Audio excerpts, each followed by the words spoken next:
Everyone thinks they know the true story of the Titanic, that it was just an accident, a ship, an iceberg, and a tragic ending. What if I told you it was meant to sink? Hold on to your britches. This is the real story of the Titanic. Welcome to Conspiracy Ninja. On board that ship in April 1912 were some of the wealthiest men in America: John Jacob Astor, Benjamin Guggenheim, and Isidor Straus. All of them just so happened to be outspoken critics of the central banking system, what would soon become the Federal Reserve. Here's where things start to get even stranger. Did you know that JP Morgan, one of the largest banking tycoons in the world at that time, just so happened to have a first-class suite booked on the Titanic? I bet you didn't know that. And I bet you also didn't know that at the very last minute, he canceled his trip.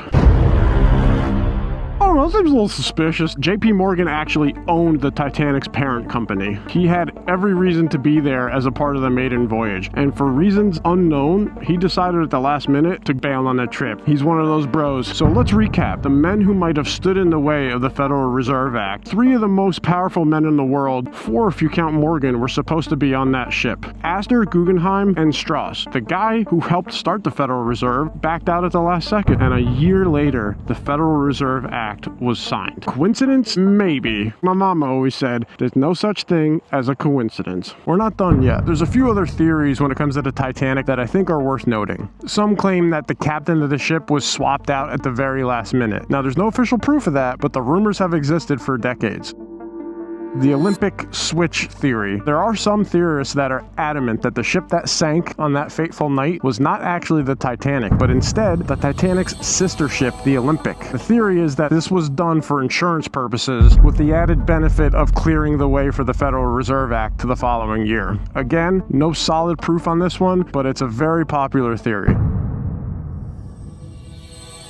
Another fascinating point that I absolutely do not want to leave out of this is the fact that there was a slow-burning coal fire in the bunker of the ship that burned reportedly for several days before the ship's departure. Now, this one is on record. This is not a theory or a rumor. This is a legitimate fact. Some suspect that this was intentionally done. You might ask why. Well, the first thing that comes to mind is the hotter you make steel, the softer it is. So if, let's say, hypothetically, you wanted a ship to sink, you know, just pulling that from thin air, and you soften the steel, it sure is going to increase the chances of something catastrophic happening. God forbid that ship were to make contact with, like, I don't know, let's say an iceberg. Pulled that one from over here, just totally random. The fact that this fire is on record, very fascinating. Why was it allowed to burn for so many days before the departure?